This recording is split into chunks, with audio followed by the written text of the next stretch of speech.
donc un développement qui nous amène évidemment au second volet de cette histoire récente. On évoque les 30 dernières années, 1989. Voilà. Mais oui, mais en effet, je pense que c'était quand même très intéressant parce que là, on a quand même le retour d'acteurs qui ont véritablement été au cœur du développement de cette autonomie du musée. Je pense que c'est intéressant, avant un débat, en tous les cas, de pouvoir écouter les perceptions.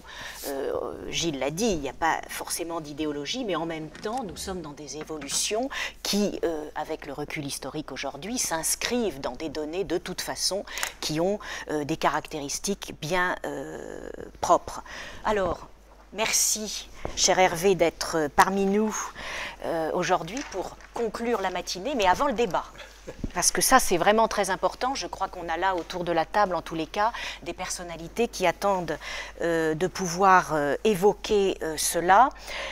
Donc, bref rappel de vos fonctions, évidemment, puisque lorsque vous êtes sorti de l'École nationale d'administration, vous êtes entré à la Cour des comptes, vous êtes donc magistrat à la Cour des comptes, mais surtout, vous n'êtes pas tout de suite allé dans un cadre culturel, mais vous y êtes arrivé à partir de 2004, où là, vous êtes réellement entré au sein du ministère de la Culture, mais d'abord, justement, et c'est là l'intérêt de vous écouter, comme directeur général délégué de la toute nouvelle Cité de l'architecture et du patrimoine, donc vraiment au moment de sa création. Donc là encore avec un statut bien particulier. Et en 2007, vous devenez administrateur général adjoint au grand projet, donc au musée du Louvre, et c'est là que nous avons notamment travaillé ensemble sur les grands projets du président directeur Henri Loirette. Et à partir de 2009 jusqu'en 2015, vous êtes l'administrateur général du musée du Louvre sous la présidence d'Henri Loirette, à la suite de Didier Célès, qui était entré en 2000. En 2015, alors vous nous quittez, et vous devenez directeur général du Mobilier National, alors là dans une autre structure d'établissement, un service à compétence nationale, enfin une direction qui quasiment n'a pas du tout le même statut, et en 2017, secrétaire général donc du ministère de la Culture et de la Communication, en quelque sorte d'un opérateur public à l'administration centrale. Voilà. Alors, surtout, vous allez évoquer, je pense, après ce que nous venons d'écouter, ce grand tournant du XXIe siècle. Grand tournant parce que malgré tout, pour l'institution, nonobstant ce que Gilles Buteau vient d'exposer, il y a là véritablement aussi un tournant qui est aussi une institution qui s'inscrit dans un monde qui évolue, dans une autre dimension, celle de la mondialisation, et je pense que c'est effectivement un élément très important. Je pense qu'il y a aussi un élément qui vous est cher, aussi la question du leadership, qui va devenir déterminante dans cette institution. Et surtout, je pense, faire face à deux défis majeurs qui vont s'inscrire durablement. Gilles et Thomas Elie l'ont évoqué, évidemment, par rapport à la LOLF, par rapport aux politiques de l'État et de réduction des politiques publiques. Il y a probablement deux défis majeurs. Assurer l'équilibre budgétaire de l'institution dans un contexte contraint et adapter les compétences métiers aux évolutions technologiques et à la concurrence que se livrent les grands établissements à l'échelle, je dirais, mondiale. Le choix du statut n'est-il pas un faux problème? Ça, je vous laisse, évidemment, nous avions eu des discussions, sans une adéquation raisonnée au potentiel exceptionnel de l'institution, et je pense qu'on en a quand même eu quelques exemples, une forme de soft power peut-être à maintenir et à exploiter, je pense que c'est important. Je vous passe la parole, cher Hervé. Merci, merci François. Je suis très heureux naturellement d'être là pour échanger sur ce sujet qui me tient à cœur. Comme vous le disiez, et c'est vrai que je n'y avais pas pensé, mais en titre d'introduction, c'est assez intéressant de se dire que en fait, moi je suis rentré au ministère de la Culture dans un EPIC sans agent comptable, la Cité de l'Architecture, puis dans un établissement public administratif, le Louvre, puis dans un service à compétence nationale, maintenant en administration centrale. Donc en réalité, je fais un parcours qui est un peu contre-intuitif. En général, on va plutôt du plus central vers le plus autonome. Là c'est un peu l'inverse. Et c'est assez intéressant, effectivement, de pouvoir comparer des modèles de gestion distincts, mais avec quand même une clé, une grille de lecture qu'il faut toujours avoir à l'esprit, c'est malgré tout, quelle est la mission que l'on doit remplir. Et c'est ça, naturellement, qui est au cœur de la réflexion, c'est est-ce que ces statuts qui sont différents permettent de répondre aux attentes des usagers, aux attentes de nos concitoyens, aux attentes des contribuables, enfin bref, la mission, naturellement c'est la mission avant tout. Alors, pour revenir à ce qui nous concerne aujourd'hui, c'est-à-dire le musée du Louvre, hein, je pense que les exposés qui ont précédé, ce que j'ai pu entendre de Gilles Buteau le montre, hein, c'est vrai que le Louvre, structure de l'État, hein, gestion en régie directe, hein, pour utiliser le jargon, devient progressivement une structure qui s'autonomise avec ce décret du 22 décembre 1992. Donc au 1er janvier 1993, le Louvre est un établissement public administratif, autonome. Alors, quand je réfléchissais un petit peu au terme utilisé, je pense qu'en 1993, cette autonomie est une autonomie formelle d'une certaine manière, parce que encore une fois, la mue ne peut pas se faire du jour au lendemain, et progressivement, c'est cette autonomie réelle dont vont s'emparer les dirigeants du musée. Alors, comme l'a montré, je crois, Gilles Buteau, c'est les outils s'installent progressivement, mais je crois que ça n'est faire injure ni à Michel Laclaude ni à Pierre Rosenberg de dire que c'est quand même plus au XXIe siècle, avec des personnalités comme celle d'Henri Loiret et maintenant Jean-Luc Martinez, que les grandes libertés données par le statut vont être utilisées à plein, vont être réellement conquises et vont pouvoir donner leur pleine mesure. Et c'est sur ces points-là que je souhaiterais insister à travers quelques coups de projecteur, hein, pour essayer d'être le plus concret possible, parce que naturellement, en tant qu'administrateur général du musée du Louvre pendant une partie de cette période, après que Didier Célès, aux côtés d'Henri Loiret, ait contribué d'ailleurs, hein, avec, on va dire, une énergie, oui, une vraie grande force à bouger un petit peu les murs.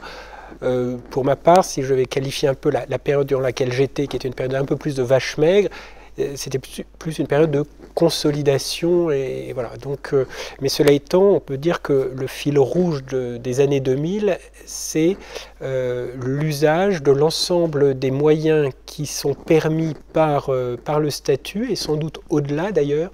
Encore une fois, ce sur quoi j'insiste beaucoup, c'est que c'est au service des missions, hein, des missions confiées au musée du Louvre. Alors donc, je vais essayer là, sans être trop long, de donner quelques coups de projecteur sur des éléments de politique qui relèvent de l'établissement. Alors je ne vais pas épuiser le sujet, et naturellement il y a sans doute des choses qui seront laissées un peu dans l'ombre, mais pour essayer d'être le plus succinct possible, il faut faire quelques choix. Donc un coup de projecteur sur ce que j'appelle l'immobilier ou les travaux. Vous allez voir que ça peut sembler accessoire, en réalité c'est assez structurant. Également l'emploi, Gilles Buteau l'a évoqué, mais là aussi c'est important de voir comment la gestion des ressources humaines s'est autonomisée tout au long de cette période. Un coup de projecteur également sur les questions budgétaires. Et enfin, un coup de projecteur sur, ça a été là aussi évoqué par Gilles Buteau, mais les relations avec la RMN, ce qu'on a appelé la politique de décroisement. Alors la politique de décroisement, elle a ce grand avantage qu'elle est un petit peu technocratique, mais elle permet là aussi de donner quelques coups de projecteur en sous-chapitre sur la politique d'acquisition d'œuvres d'art, sur la politique tarifaire, la politique d'exposition et la politique de publication. Et là, il va falloir être le plus succinct possible. Donc voilà, donc vous voyez quelques coups de projecteur sur cet ensemble d'éléments, mais qui ont tous en partage, hein, cette idée assez fondamentale que, essentiellement à l'arrivée d'Henri Loiret le 10 avril 2001, à la tête du musée du Louvre, et puis renforcé, ou en tout cas mis en œuvre de façon peut-être différente, mais avec malgré tout le même sous-jacent, l'arrivée aux responsabilités du musée de Jean-Luc Martinez le 15 avril 2013, il y a donc cette idée que les leviers essentiels de la gestion de l'établissement sont aux mains de l'équipe de direction, sous le regard de son conseil d'administration, sachant naturellement que la part la plus éminente du conseil d'administration est composée de l'État. Alors ça, c'est peut-être toujours dans l'introduction un élément très clair à réaffirmer, c'est-à-dire qu'il y a, alors, soit dans l'imaginaire, soit en tout cas oui, dans une réflexion qui aboutissent à se dire que l'autonomie, c'est une sorte d'indépendance, émergence de grande baronnie, enfin ce sont des termes que l'on retrouve assez souvent dans le cerveau reptilien de l'administration, mais la réalité c'est qu'un établissement public administratif est sous le contrôle très immédiat de ces autorités de tutelle et que donc l'autonomie est une autonomie permise et acceptée par les autorités de tutelle, que sont les autorités de tutelle techniques, un métier, c'est-à-dire le ministère de la Culture, ou les autorités de tutelle budgétaires, c'est-à-dire le ministère en charge du budget. Et j'insiste bien là-dessus, c'est que ceux qui diraient que un grand établissement comme le Louvre peut s'affranchir de politiques d'État ne font pas d'ailleurs injure au musée du Louvre, enfin à l'établissement public, mais font plutôt injure aux autorités de tutelle. C'est-à-dire que l'autorité de tutelle qui se dirait « je ne peux pas avoir l'influence que j'estime nécessaire », voilà, ce serait quand même assez en difficulté. Alors là encore, mon introduction est un peu longue, c'est vrai que d'une certaine manière ne s'oppose pas la puissance d'un établissement public et naturellement est d'une force assez extraordinaire sur un plan international, mais je pense que c'est plutôt la durée, alors pas la durée de mandat, parce que les mandats du président-directeur à l'époque étaient de 3 ans, donc c'est des durées relativement brèves, mais c'est vrai que c'est quand même la longévité de l'équipe dirigeante par rapport à la brièveté des ministres et de leur cabinet. Mais ça, je dirais que on n'en est pas responsable, donc je pense que pour le coup ce serait quand même assez hasardeux que de dire que c'est voilà, que la puissance des établissements est le fait de l'établissement lui-même dans une sorte de volonté souveraine, alors qu'en réalité c'est bien d'autres ressorts plus profonds qui conduisent à l'émergence voilà, de cette idée, mais qui, et ça on pourra en débattre, mais je l'affirme vraiment avec beaucoup de force pour l'avoir vécu, cette autonomie qui serait une sorte d'indépendance n'est pas vraie. Et chaque fois qu'un président ou directeur d'établissement s'est vu confier une mission ou une instruction, il y a toujours obéi, et là encore, j'insiste bien sur ce point. Donc, cette introduction étant rapidement faite, je voudrais donner un premier coup de projecteur qui concerne les travaux, c'est-à-dire l'immobilier au sein du musée du Louvre. Alors là, quand je dis que c'est structurant, c'est que naturellement, un musée, ce sont des collections présentées dans des espaces et qui accueillent et qui doivent être mis à la disposition, à la délectation du public. Donc c'est vrai que les espaces dans un musée, c'est fondamental. De surcroît, quand le musée est récent, alors évidemment dans un palais qui, sans remonter au XIIIe siècle, est ancien, mais en réalité, le musée du Louvre, c'est un musée qui est l'agrégation d'éléments récents, en fait. C'est ça qui est aussi la grande richesse de ce palais. Et donc, pour pouvoir continuer dans cette dynamique, l'autonomie du musée du Louvre a été mise à profit. Donc, il faut savoir que, naturellement, quand le dernier très très grand projet a été réalisé, c'est-à-dire le projet du Grand Louvre, un établissement public a été créé, le PGL, qui progressivement est devenu l'EMOC. Aujourd'hui, c'est l'OPIC, c'est l'établissement qui a la gestion de la maîtrise d'ouvrage déléguée des grands projets culturels. Et en 2004, le musée du Louvre, donc premier élément de son autonomisation par rapport à des structures transversales, a décidé de créer une direction de la maîtrise d'ouvrage. C'est-à-dire que les grands travaux menés au sein du Louvre étaient pilotés, donc la maîtrise d'ouvrage déléguée, c'est-à-dire celle qui est vraiment opérationnelle, c'est-à-dire de sachants sur le plan technique, d'ingénieurs et d'architectes, était intégrée dans une équipe spécifique au musée du Louvre. Et parallèlement à cela, était présentée une stratégie claire de réappropriation de certains espaces, qui a d'ailleurs fait l'objet d'un plan qu'ils appelaient Louvre de 2020, dans lequel était inscrit toute une série d'éléments. Alors certains d'ailleurs ont prospéré et ont abouti, d'autres non, mais on voit bien qu'il y avait là une stratégie très claire de réappropriation des espaces du musée du Louvre, dans le sens de cette volonté d'être toujours à la pointe en réalité de la capacité à présenter les collections au plus large public. Mais au-delà de ça, hors les murs, il y avait des éléments comme cette nécessité d'avoir des réserves pour les œuvres qui sont aujourd'hui en sous-sol et qui souffrent du risque de crue, mais également l'importance accordée par le Louvre à cette volonté qui est d'ailleurs une volonté ministérielle, ce qui reflète bien mon point de dire que le Louvre ne fait pas que ce qui lui plaît, mais de déconcentration et d'implantation en région, donc avec ce projet assez exceptionnel qui est le Louvre-Lens. Et puis également dans un cadre différent, pour le coup qui ne relevait pas de la maîtrise d'ouvrage du musée du Louvre, mais relevait directement de sa direction, qui est le Louvre Abu Dhabi. Donc on voit bien qu'il y avait un portefeuille de projets assez vaste, et qui a permis de démontrer le bien fondé de cette idée que dès lors que le portefeuille est vaste, dès lors que c'est vraiment le Louvre qui s'implique, dès lors que c'est également le Louvre qui doit veiller à trouver les voies et moyens du financement, pas exclusif mais pour l'essentiel de ces projets, il fallait, ça justifiait en tout cas qu'il y ait une unité de commandement dans la conception, unité de commandement dans la mise en œuvre. Alors, ces projets, j'ai évoqué ceux qui sont hors les murs, mais là encore, pour rappeler quelques éléments, c'est le département des arts de l'islam, qui est voisin, qui là aussi est quelque chose d'assez remarquable. C'est donc un projet, comme vous le savez, le département des arts de l'islam a été créé, alors j'oublie toujours la date, mais ça doit être 2003, sur 2003, un souhait très clair de Jacques Chirac, donc département qui se crée, et donc la contrepartie était de se dire il faut des espaces qui soient très largement supérieurs à ce qu'ils étaient dans la partie nord de la cour carrée, et donc il faut conquérir des espaces. Alors là encore, je vous ferai l'économie de toutes les difficultés qui ont pu émerger pour trouver les espaces. Il y avait un choix qui avait été imaginé, enfin une solution imaginée par le ministère et le musée dans l'actuel emplacement du musée des arts décoratifs. Bon, là, ça n'a pas marché.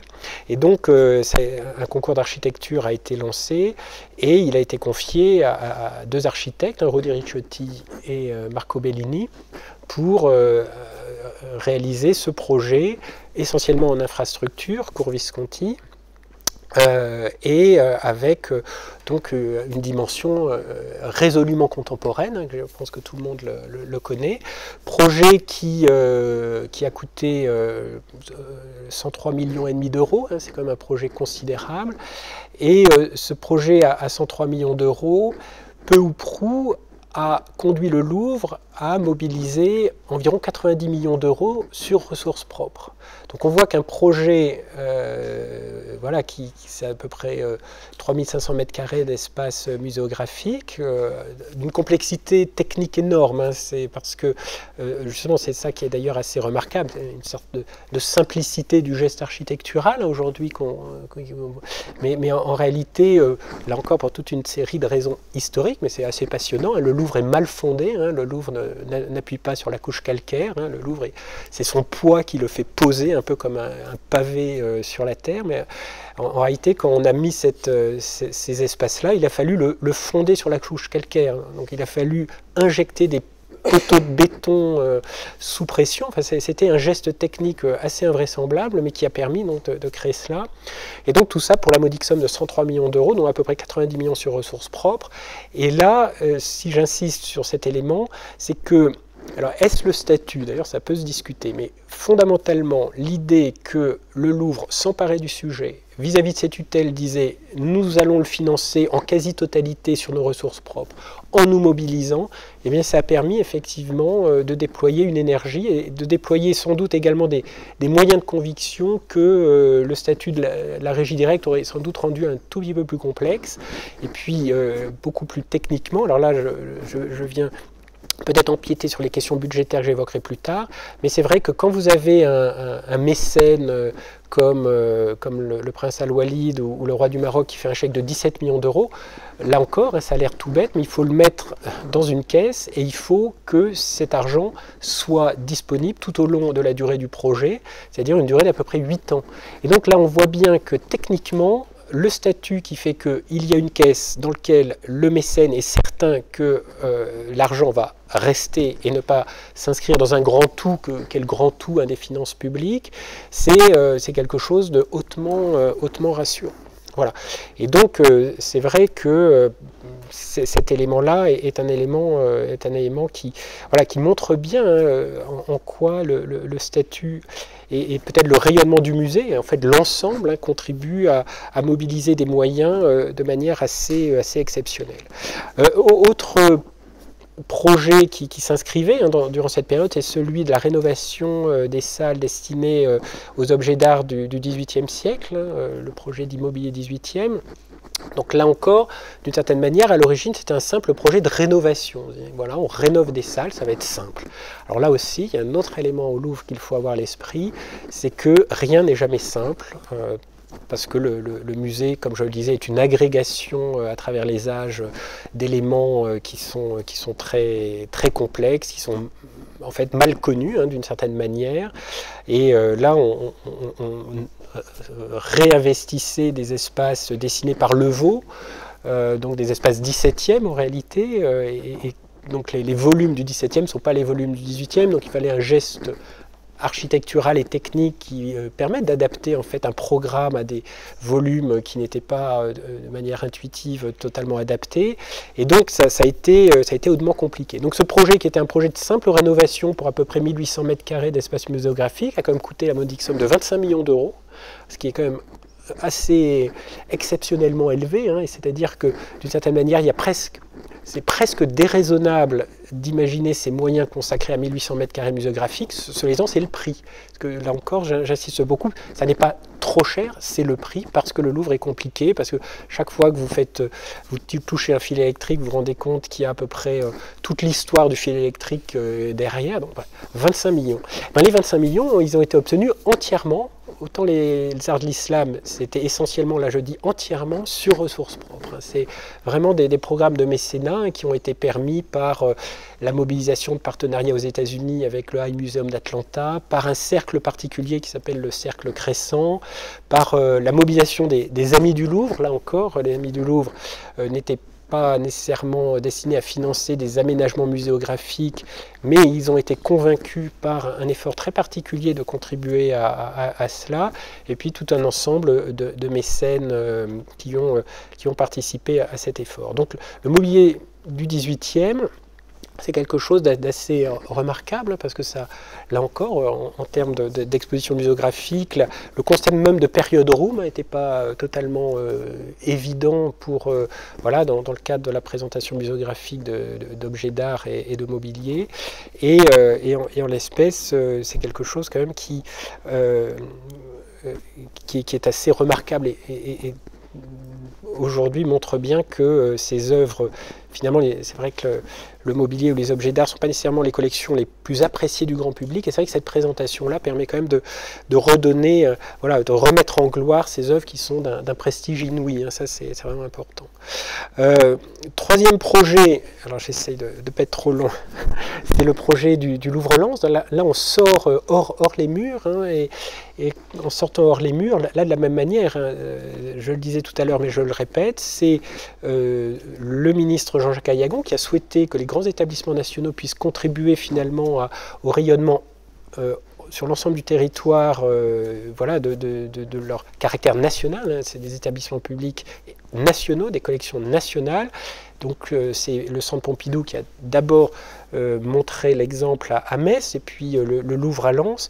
Et là encore, c'est quelque chose d'assez exceptionnel, parce que c'est un projet financé finalement par les collectivités territoriales qui se sont emparées du projet, mais on voit bien que la dynamique permise par le musée du Louvre pour entrer en étroit partenariat avec la région, qui à l'époque était la région Nord-Pas-de-Calais, a permis de faire émerger cette création très, très exceptionnelle d'un musée avec un projet architectural assez, enfin tous ceux qui le connaissent, qui est remarquable finalement de discrétion et de simplicité, porté par une architecte japonaise, enfin, une agence Sana et l'architecte Katsuyo Sejima, qui est devenu prix Pritzker d'ailleurs dans l'entretemps, et qui montre en fait une muséographie totalement rénovée, interdépartement, avec une approche résolument didactique, qui montre bien comment un accrochage permet de faire comprendre toute une série vraiment d'éléments d'histoire de l'art, que l'accrochage au sein du musée du Louvre à travers ses départements et sa dimension, là on a pu voilà, montrer des choses d'une façon vraiment tout à fait nouvelle. Alors alors là aussi, un projet important, un projet à 150 millions d'euros, donc, dont le financement a été un financement européen, un financement par les collectivités territoriales, financement également sur la base de mécénat, et la contrepartie, naturellement, étant un projet scientifique et une sorte de crème de la crème des œuvres du Louvre, puisqu'il n'y a pas beaucoup d'œuvres présentées dans les collections permanentes, enfin semi-permanentes de Lens, c'est 205 œuvres, mais qui sont des œuvres absolument exceptionnelles. Et c'est vrai que ce caractère de chef-d'œuvre mis au service d'un propos totalement renouvelé est aussi une aventure très belle.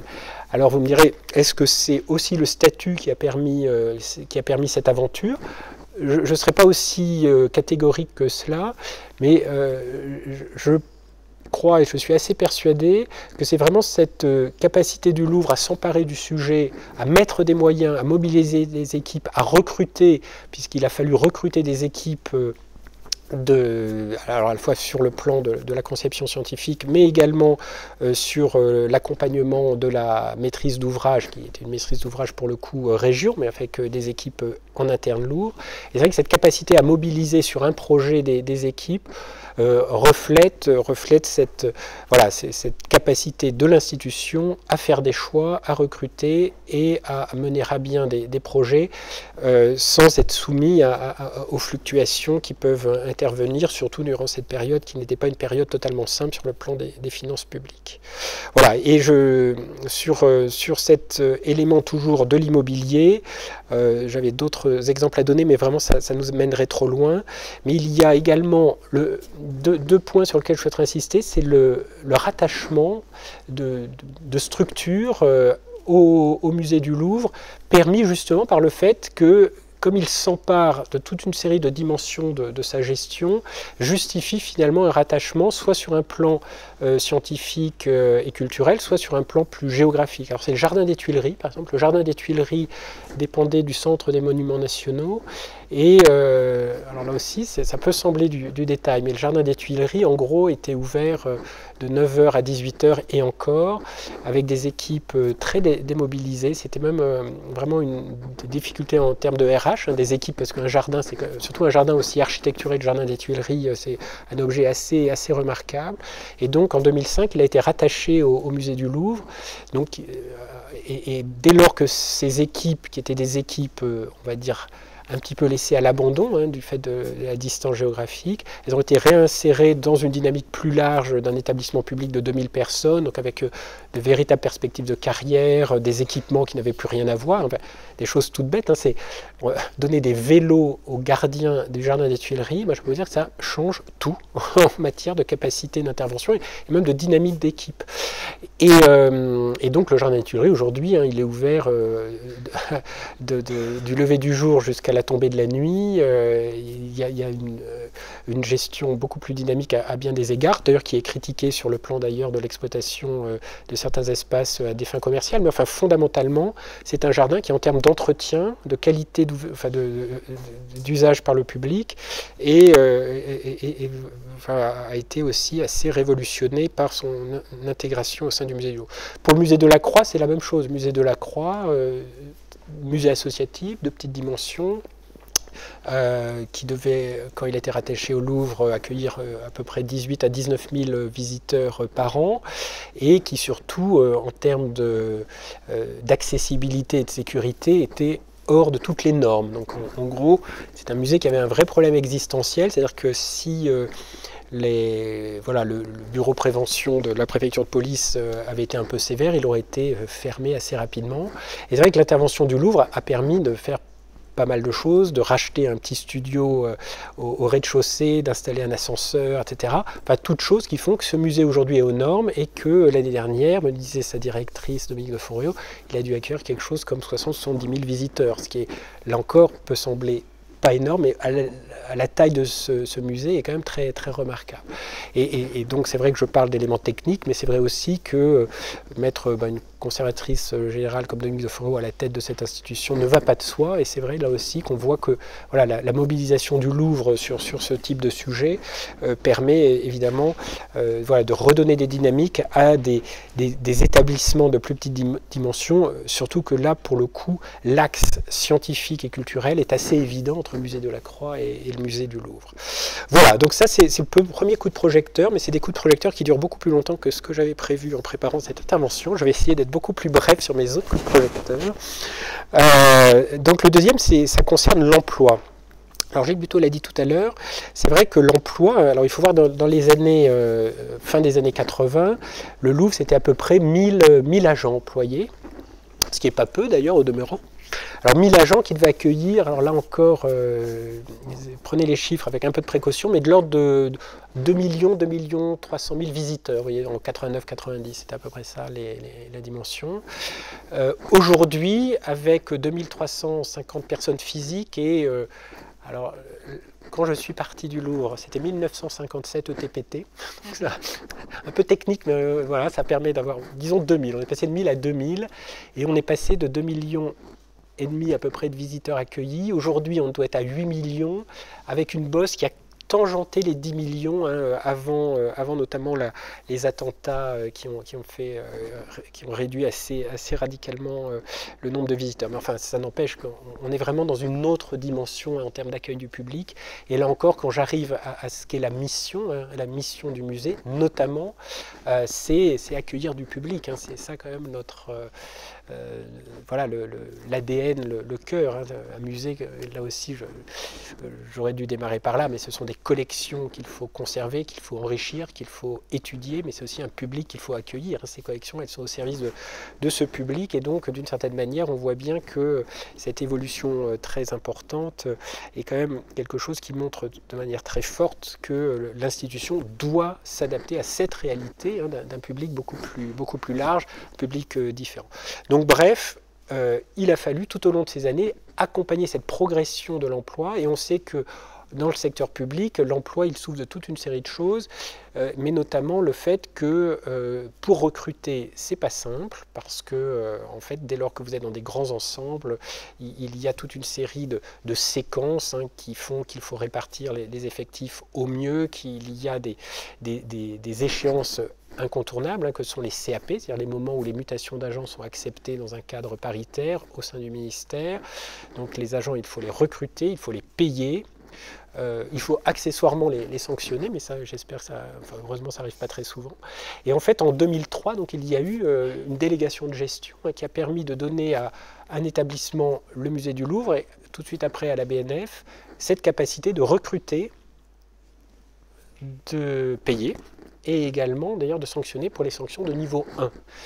Et là aussi, ça peut sembler technique, en réalité c'est assez radical dans le lien beaucoup plus étroit qui existe entre l'employeur et l'employé, et que le sentiment d'appartenance à un collectif de travail vaste, certes, donc 2000 personnes à peu près, est quand même source d'une dynamique largement plus importante que lorsque vous faites partie d'un collectif assez divers de 30 000 personnes avec des ressorts dans la gestion qui ne relèvent pas nécessairement de l'endroit où vous travaillez.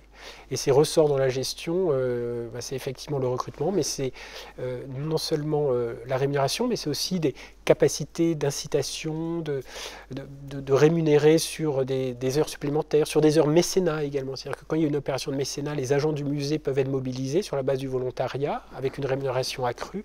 Et là aussi, c'est très important. C'est aussi des politiques sociales qui peuvent être déployées au sein du musée, notamment en matière de logement social, c'est-à-dire la capacité du musée à se rapprocher de bailleurs sociaux et à prendre ce qu'on appelle des réservations, qui donnent aux agents les moins rémunérés ou qui sont dans des situations sociales compliquées la capacité à accéder plus facilement à des HLM. Cette politique sociale du logement, mais également de la rémunération par le biais d'une gestion très fine des heures supplémentaires, soit supplémentaires au sens strict, soit dans le cadre de mécénat, mais également aussi des choses qui peuvent sembler un peu plus accessoires, mais qui sont qu'en fin d'année, il y a une récompense au résultat sur l'activité de l'établissement qui prend la forme de chèques cadeaux. Alors là aussi, ça peut sembler accessoire, en réalité, c'est un moyen, là aussi, de faire participer l'ensemble des agents à la réussite de l'établissement. Et ça, c'est pour le coup, autant il y a des éléments qui relèvent ou pas du statut, ça, en l'espèce, c'est essentiellement, voire exclusivement, le statut qui a permis cette délégation de gestion. Mais il faut savoir que cette délégation de gestion est le fait de la BNF et du Louvre pour ce qui relève des grands établissements publics administratifs, et donc qui n'est pas le cas à Orsay, qui n'est pas le cas à Versailles, qui n'est pas le cas au Centre des Monuments Nationaux. D'ailleurs, une réflexion est en cours pour voir de quelle manière cette délégation pourrait être étendue, en tout cas dupliquée dans d'autres institutions. Donc voilà, premier élément, l'autonomie immobilière. Deuxième élément, l'autonomie dans les emplois par le biais de la délégation de gestion en 2003. Donc on voit bien que c'est 10 ans après l'érection du Louvre en établissement public qu'il y a cette autonomie sur ce plan essentiel qui est la gestion des emplois. D'ailleurs, pour aller jusqu'au bout d'ailleurs de ce point, on n'est pas totalement autonome, encore une fois, on est un peu au milieu du gué, les CAP restent des CAP centralisés au ministère de la Culture, donc on voit bien qu'il y a encore des actes de gestion, notamment la gestion des corps ministériels qui se fait au sein du ministère. Et là encore, je pense que les curseurs pourraient, le cas échéant, évoluer ou pas, mais en tout état de cause, c'est une question qui est à l'étude, mais il faut retenir que sur des actes très importants de la gestion de nos agents, enfin des agents du musée du Louvre, il y a cette autonomie depuis 2003. Troisième coup de projecteur, c'est celui portant sur le budget. Alors là aussi, je ne veux pas faire un cours de finances publiques, mais la différence assez radicale entre la régie directe et un établissement public, c'est qu'à l'annualité stricte exigée par les lois de finances, qui sont quand même une sorte d'alpha et d'oméga de la gestion des finances publiques, l'annualité budgétaire, comme l'universalité, c'est-à-dire que les finances publiques, c'est un pot commun qui est décidé, dont la répartition, enfin plus exactement dans la manière de le remplir et de le vider, est décidée une fois par an par la représentation nationale, c'est vraiment quelque chose d'essentiel. Et d'une certaine manière, même un établissement public ne s'affranchit pas de cette règle de l'annualité, bien au contraire, c'est pas ça mon point. Mais en revanche, il y a quand même des souplesses par rapport à ces règles absolues de l'annualité et de l'universalité qui sont que l'argent mis dans les caisses du musée reste dans les caisses. Il y a une logique qui se rapproche, avec toutes les réserves d'usage, mais qui se rapproche d'une logique de gestion d'entreprise. Une entreprise, encore une fois, l'argent que vous lui donnez en année N, si elle ne l'a pas dépensé, ça reste dans les caisses et on peut le dépenser en année N plus 1, N plus 2. Alors là encore, ça peut sembler technique. En réalité, ça pour le coup, c'est sans doute l'élément qui est le plus indiscutablement différent de ce que l'on peut connaître en service à compétence nationale, je peux en témoigner, ou en administration centrale, je peux en témoigner également, et qui donne quand même des marges de souplesse qui sont très nécessaires. Et c'est pour ça que j'ai démarré par l'immobilier. C'est surtout pour l'investissement, naturellement, que cette souplesse-là permet vraiment de s'inscrire dans une durée, et une durée qui est très adaptée naturellement à l'investissement. Je prenais l'exemple du mécène qui met 15 millions dans la caisse pour financer un projet. C'est vrai qu'il ne souhaite pas naturellement que cet argent parte dans le grand tout, mais c'est aussi vrai de l'établissement, c'est-à-dire que quand l'établissement, par une politique de rigueur, a pu faire émerger finalement un surplus de recettes par rapport à ses dépenses, c'est conservé dans ce qu'on appelle le fonds de roulement, terminologie d'ailleurs pas tout à fait adaptée, mais enfin ça je ne fais pas de cours de finances publiques et pas de cours de finances de cours, mais sachez que c'est un tout petit peu, voilà, c'est une terminologie qui est pas totalement adaptée, mais enfin peu importe, ça reste dans les caisses, retenez ça, et d'une certaine manière ça permet effectivement de mettre en place des politiques d'investissement sur la durée, qui sont quand même quelque chose, dans une structure comme le Louvre, de nature à sécuriser finalement les perspectives pluriannuelles, notamment en matière d'investissement. Et ça aussi, ça permet de réfléchir dans la politique de mécénat sur cette question de la sécurisation des donateurs, sur le fait que cet argent ne va pas partir, on peut le flécher, on peut le suivre, on est beaucoup plus en capacité d'avoir cette gestion fine. Voilà, donc j'en resterai là, mais peut-être juste pour avoir les chiffres, il faut savoir qu'en 1993, le budget du musée du Louvre, c'était en gros 125 ou 135 millions de francs, Donc si vous faites un calcul, disons 20 millions d'euros pour faire simple. La masse salariale, parce que oui, je n'ai pas évoqué ça quand je parlais de la délégation de la gestion des emplois, c'est que l'avantage d'avoir des emplois de francs, donc oui, c'est encore moins. Ouais. Donc d'une certaine manière, c'est vrai que la délégation de gestion des emplois fait que c'est le ministère qui paye les emplois, ce qui est quand même pas mal, mais bon. Mais cela étant, en termes de... si on prend 1000 emplois, disons que 1000 emplois, ça fait à peu près 40 millions, disons pour faire simple, d'euros, d'euros d'aujourd'hui. Donc si vous avez, disons, 10-15 millions d'euros de budget plus l'équivalent de 40 millions d'équivalent de masse salariale, disons un budget à 50 millions d'euros au début des années 90. Aujourd'hui, le budget du ministère du musée du Louvre, c'est à peu près 220 millions d'euros. Enfin, disons 200 pour faire ça. Donc, grosso modo, on passe de 50 à 200 sur 20 ans. Ce qui est quand même très considérable, et surtout avec une structure qui, pour le coup, elle aussi, est radicalement modifiée. C'est-à-dire que, alors je parle sous votre contrôle, mais grosso modo, quand le Louvre était une structure gérée en régie directe, vous deviez avoir un budget à 80% fondé par la subvention publique et les 20% autres fondés par la billetterie, et une billetterie avec le circuit RMN qui a été évoqué, mais enfin disons 20% billetterie, et vraiment epsilon en matière de mécénat.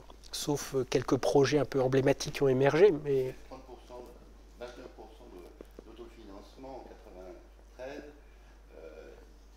il y avait le droit d'entrée, il y avait les concessions, et il y avait le mécénat. Voilà. Donc vous voyez, c'est bien ça, 29% en francs. Ah oui. Et en pourcentage, vous diriez en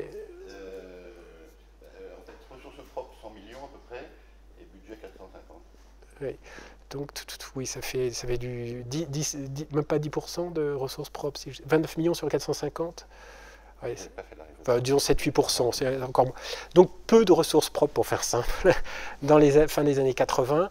Aujourd'hui, on est passé, encore je n'ai pas les chiffres les plus récents, mais je pense que ça n'a pas évolué, enfin ça a même plutôt évolué dans un sens de ressources propres plus accrues, mais on doit être à 53 ou 54% de ressources propres. Hein. Ouais. Ce qui est quand même, là aussi, c'est radical. Hein. Alors évidemment, le Louvre, pour le coup, est particulier, hein, mais avoir plus de la moitié de ses ressources propres,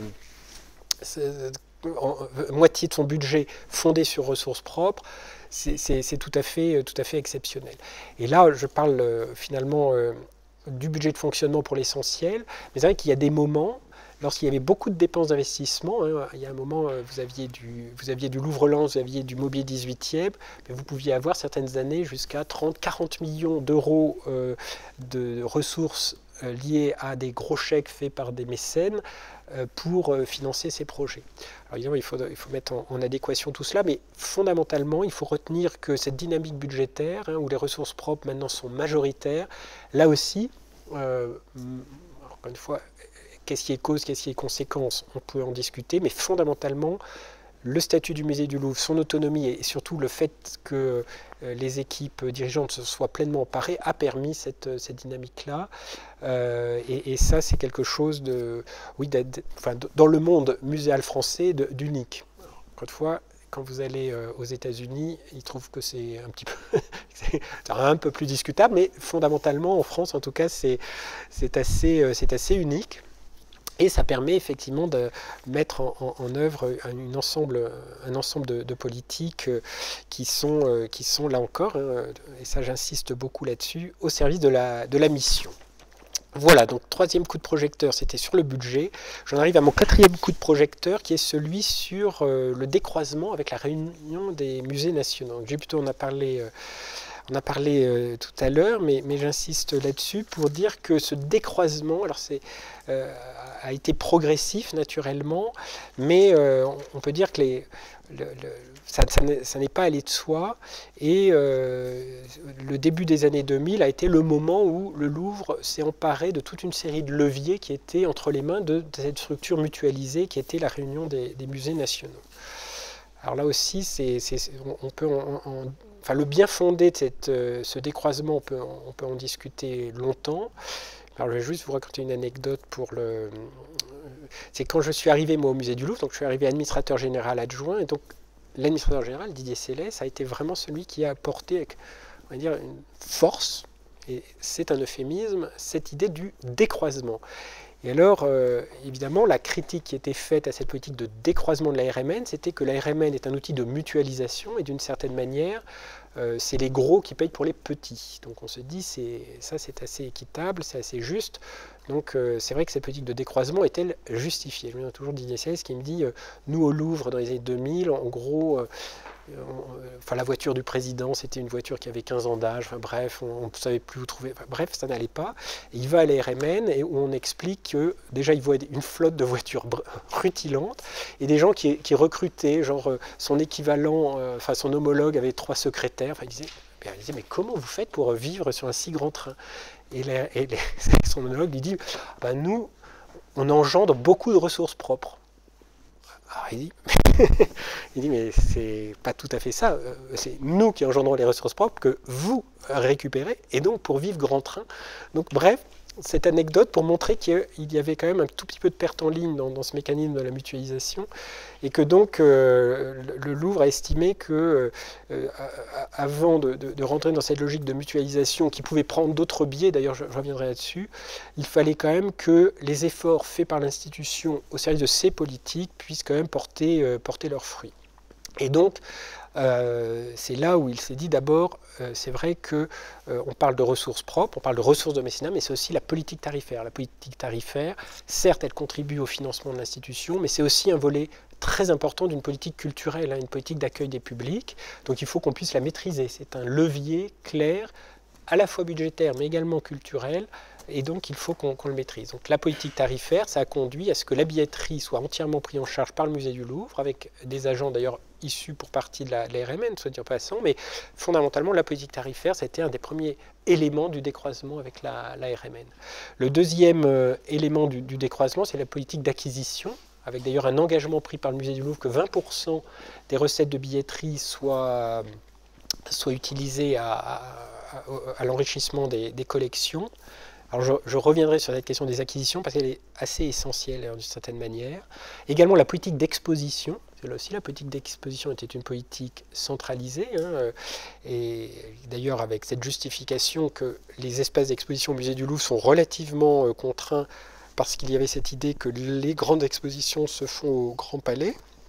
Ce qui d'ailleurs est loin d'être quelque chose que le Louvre remet en cause, bien au contraire, mais cela étant, entre les équilibres des grandes expositions du Grand Palais et celles portées par les musées au sein de l'espace d'exposition essentiel qui est les espaces de la cour Napoléon, il y a les moyens d'avoir une politique très spécifique et liée au musée du Louvre. Donc la politique d'exposition du musée du Louvre au sein du musée du Louvre est portée par le musée du Louvre, ce qui a d'ailleurs conduit à créer des équipes de production d'exposition.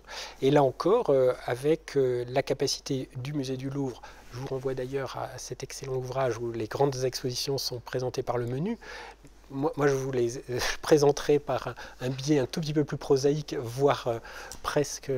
voilà, j'en ai un peu honte, mais cela étant, il faut savoir qu'une exposition qui rencontre du public, c'est également un moteur, un ressort pour engendrer des ressources propres. Quand vous avez une exposition qui accueille 300, 400 ou 600 000 visiteurs, d'une certaine manière, ça contribue très fortement au financement de l'exposition en question, mais au financement du musée du Louvre, et d'ailleurs, à financer des expositions qui n'accueillent pas nécessairement un très large public ou qui sont des expositions qui ne sont pas situées dans les espaces pour lesquels il y a une billetterie spécifique. Et donc le musée du Louvre, à un moment, pouvait organiser jusqu'à 15 ou 20 expositions par an, dont une grande, voire 2 grandes par an, qui contribuaient au financement général. Alors, bon, il y a surtout eu des difficultés autres qui ne sont pas des difficultés financières, mais qui sont que l'énergie des équipes se portait peut-être trop fortement sur les expositions temporaires et peut-être pas assez sur les collections permanentes. Donc Jean-Luc Martinez a souhaité modifier un tout petit peu les équilibres, mais fondamentalement c'est comme cela qui prévalent. C'est des grandes expositions et de plus petites. Alors aujourd'hui, la politique tarifaire, justement, a veillé à moins distinguer le permanent du temporaire, pour des raisons vraiment sur lesquels Jean-Luc Martinez insiste avec force, qu'il y a sans doute eu une trop grande distinction temporaire permanent, alors que l'idée centrale maintenant est que le temporaire puisse contribuer à mettre en lumière le permanent et inversement. Donc une évolution politique fait que les choses ont un tout petit peu été modifiées, mais fondamentalement c'est quand même très clair que cette politique d'exposition, que ce soit, on va dire, avec l'idée plutôt chère à Henri Loiret d'exposition d'une certaine manière un peu autonomisée, ou au contraire très en lien avec les expositions, avec les collections permanentes comme aujourd'hui, mais d'une certaine manière, que ce soit un axe ou un autre axe, les deux ayant leur légitimité incontestable, c'est la maîtrise de ces expositions qui permet au président directeur du Louvre d'aller dans un sens ou d'aller dans l'autre, mais en tout cas, il est maître de ses choix. Et ça, c'est quelque chose d'assez fondamental. Voilà. Autre élément toujours dans ce décroisement avec la RMN, c'est la politique de publication. Alors, la politique de publication, là encore, le musée du Louvre observait qu'il n'avait pas, là aussi, la maîtrise finalement de ses choix éditoriaux, puisque c'était une institution autre qui avait, alors évidemment en dialogue étroit, c'est pas non plus, c'était pas un diktat, mais pouvait lui imposer, pour des raisons d'ailleurs souvent économiques, le choix de tel ouvrage plutôt que tel autre, tel guide au lieu de tel autre, et puisque effectivement au sein de la RMN, il y a une maison d'édition, au sens vraiment de maison d'édition, et qui va vraiment jusqu'à la publication et la diffusion, ce qui d'ailleurs peut poser d'autres questions mais sur lesquelles je ne m'étendrai pas. Mais donc le musée du Louvre a fait un choix distinct, c'est d'avoir une structure alors qu'on appelle Louvre Édition, mais qui n'est pas une maison d'édition au sens strict, puisque le Louvre n'intervient qu'en coédition. C'est-à-dire qu'il n'y a pas de Louvre Édition tout court, c'est toujours un choix éditorial et le recours à une maison d'édition autre qui va réaliser techniquement le livre, qui va le diffuser et qui prend en partie en tout cas le risque éditorial. Alors là aussi c'est un choix économique radicalement différent, qui est plus satisfaisant à bien des égards, parce que ça permet effectivement de bénéficier finalement des compétences d'un ensemble très vaste d'éditeurs, qui peuvent d'ailleurs être les maisons d'édition de la RMN, mais voilà, ça permet évidemment d'avoir une adaptation en réalité des publications au public visé qui est beaucoup plus large que dans le cadre d'une maison d'édition unique, internalisée, comme c'était le cas à la RMN. Inutile de dire que ça n'est pas... Enfin, là aussi on peut en discuter à l'infini, ça a fait l'objet dans toute la politique de décroisement j'allais dire de conflits, en tout cas de discussions assez fortes, assez musclées avec nos amis de la RMN, qui d'ailleurs sont peut-être pas nécessairement tout à fait achevés, mais c'est quelque chose qui est vraiment important. Voilà, donc dans le décroisement, j'en arrive à malgré tout ce qui n'est pas achevé, qui n'est pas achevé, ou qui ne mérite pas d'être achevé. C'est-à-dire que le décroisement doit pas, encore une fois, il faut, dans tout ce que je viens de dire, je pense qu'il y a un élément très clair, et je le dis là tout de suite, aussi, contrairement à parfois ce qui est dit, il n'y a aucune idéologie. C'est-à-dire que établissement public ou pas, autonomie ou pas, l'idée c'est d'être très pragmatique, c'est-à-dire qu'est-ce qui est le plus efficace au service naturellement de la mission, enfin des missions qui sont ceux du musée. Et donc il y a certains éléments qui restent aujourd'hui au sein, dans le giron de la RMN, l'agence photographique par exemple pour la diffusion des œuvres, des photos des œuvres des collections nationales, notamment celles du musée du Louvre, les visites conférences et la gestion des librairies boutiques. Ça reste au sein dans le giron de la RMN. Là aussi, on n'a pas vraiment le temps, on pourrait en reparler, mais c'est la situation actuelle. Alors, je voudrais juste donner, alors que là, on arrive au troisième niveau de coup de projecteur, décroisement RMN, toute une série de sujets, et je voudrais revenir à un sujet qui est celui des acquisitions d'œuvres d'art. Alors, avant cette autonomisation du Louvre et cette prise en main finalement des moyens de cette autonomie, notamment à partir de 2001, pour faire simple, le budget d'acquisition du musée du Louvre était très limité. D'ailleurs, je dois vous dire, je n'ai pas réussi à trouver les chiffres, mais d'une certaine manière, par rapport aux grands acheteurs internationaux, notamment le musée Getty, qui reste d'ailleurs un des très grands partenaires, on faisait vraiment office de nain par rapport à un géant. En fait, les années 2000 ont permis deux choses. Alors déjà, quand même, la mise en place de dispositifs fiscaux. Alors ça, le Louvre n'y est pas pour grand-chose, hein, mais en 2003, les lois dites loi Aillagon ont quand même contribué à renforcer l'attractivité pour les philanthropes du geste généreux de donner, mais également, naturellement, tout ce qu'on vient de se dire sur l'autonomisation du musée et sur la capacité du musée à attirer des mécènes. Pas nécessairement d'ailleurs toujours attirés par les lois fiscales favorables, hein, puisque beaucoup de mécènes sont des mécènes internationaux, des mécènes étrangers qui ne bénéficient pas des dispositifs français.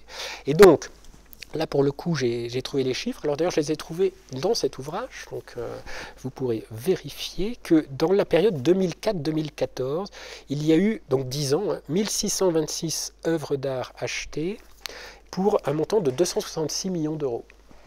Alors, 266 millions d'euros sur 10 ans, la division est simple, c'est 26,6 millions par an. Ce qui est là aussi énorme. C'est sans commune mesure. Il faut voir que dans le paysage mondial, notamment par rapport aux acheteurs riches, alors encore une fois, dans la gamme d'objets couverte par la période du Louvre, hein, on va dire de la plus haute antiquité jusqu'à 1848. On ne va pas dans les éléments un peu plus fantasques hein, d'un marché de l'art moderne et contemporain, mais pour ce qui nous concerne, l'acteur Louvre est devenu un acteur majeur hein, dans le domaine qui le concerne. Et alors là aussi, on pourrait un tout petit peu creuser la question, mais le statut, l'attractivité du Louvre et la capacité de l'institution à mobiliser ses mécènes est un élément qui pour moi est assez essentiel dans cette dynamique de l'acquisition. Voilà.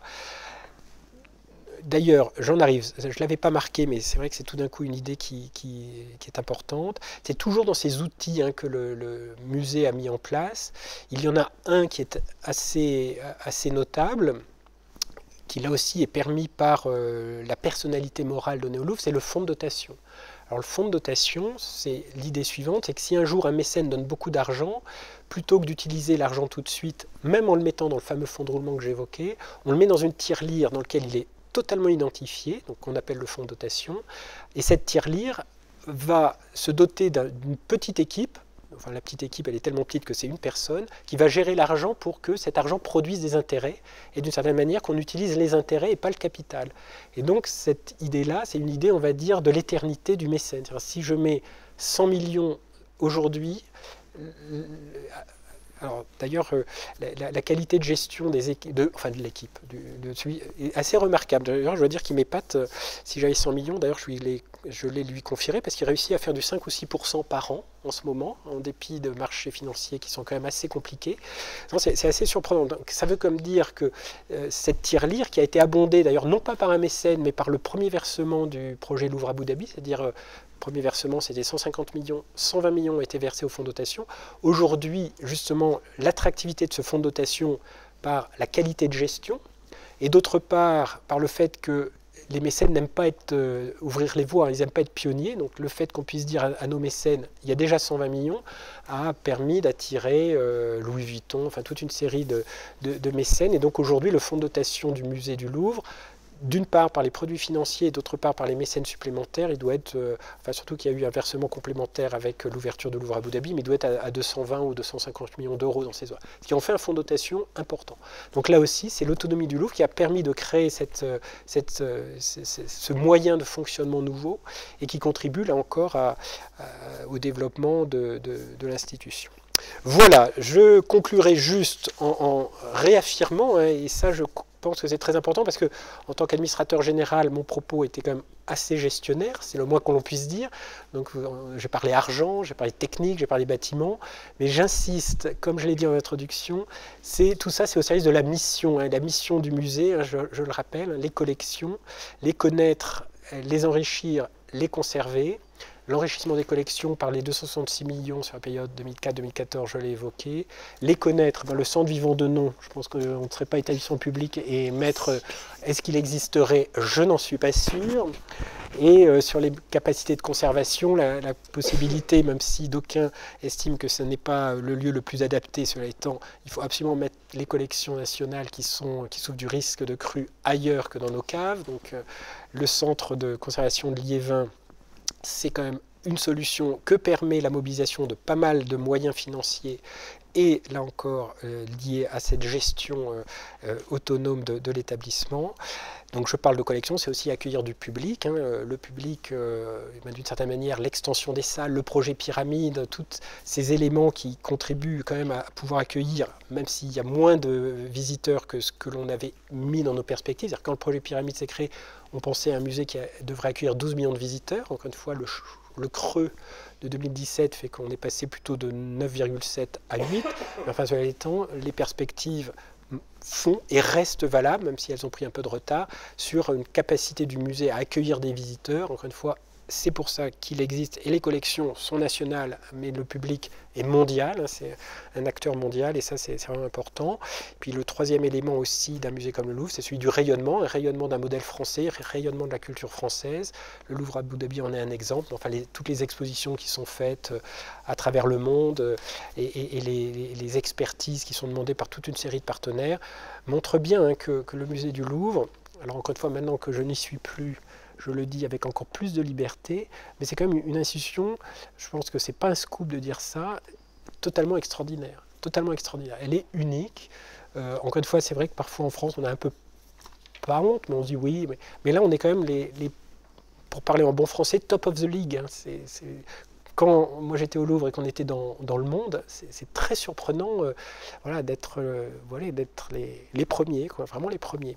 Et j'ai l'intuition forte que l'organisation générale du musée et la manière dont se sont emparés les dirigeants de ce musée depuis maintenant une quinzaine d'années explique en très large mesure, dans une très très large mesure en fait, cette position éminente de l'institution.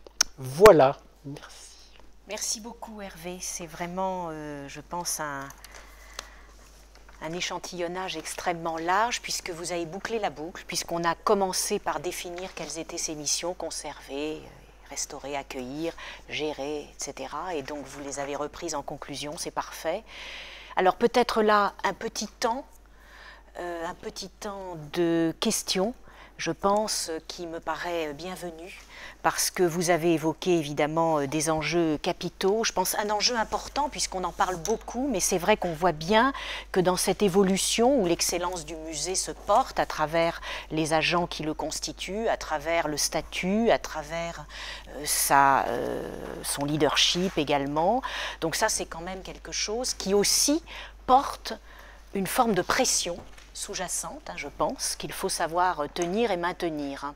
Mais vous l'avez évoqué, cet aspect de mutualisation, notamment dans les rapports avec la RMN, et vous avez bien redit, ou Gilles, sur cette mutualisation dont on parlait, je me souviens que Michel Laclotte en parlait énormément, parce que c'était toute une histoire du musée dans le giron de la direction des musées de France. Je ne le dis pas du tout en termes vraiment décalés, mais plutôt, voilà, cette histoire d'enfantement de cette histoire des musées qu'on a évoquée en introduction. Mais aujourd'hui, dans le contexte tel qu'il est, en effet, on voit bien, je pense, cette distorsion, enfin il y a quand même un processus à l'œuvre entre ce besoin de mutualisation parce que des ressources contraintes et puis en même temps ce statut que l'on prend parce que ce sont d'énormes maisons qu'il faut gérer, et donc ça aussi, entre le fonctionnement et l'investissement, vous l'avez très bien évoqué. Qui prend la parole ? Il faut que j'utilise, non c'est bon, là je n'utilise pas le micro.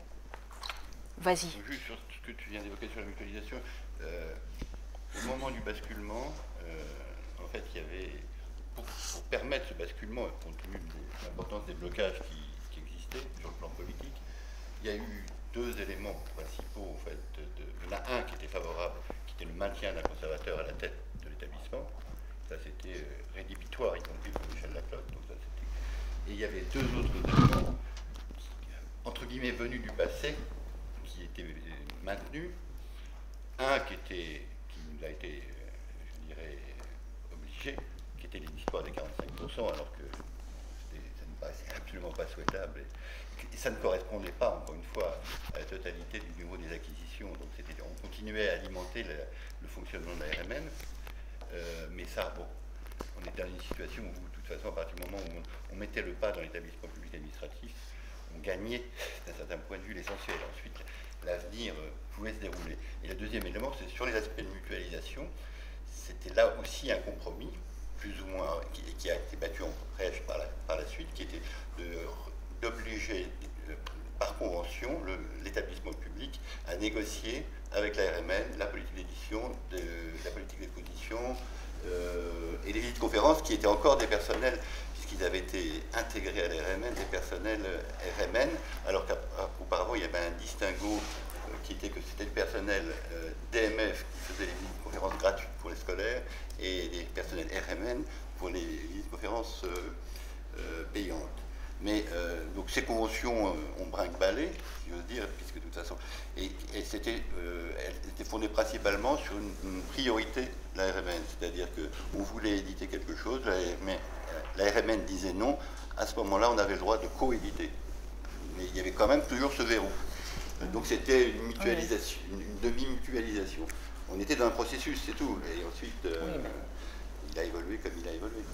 Alors, peut-être ouvrir soit Thomas sur le retour de... Moi j'ai une question à Barbaret sur la question notamment de la montée en puissance de la maîtrise d'ouvrage au niveau du Louvre. On voit bien que du point de vue de l'établissement, c'est une transformation très importante. Mais je reprends la citation de François Mitterrand qui était jusqu'en 92 assez méfiant par rapport à la démultiplication des établissements publics. Il mentionnait le risque de double emploi. Or, on voit que le PGL a été fusionné dans l'établissement de la maîtrise d'ouvrage des travaux culturels. Donc là, est-ce qu'il n'y a pas une tension, voire une contradiction entre d'un côté le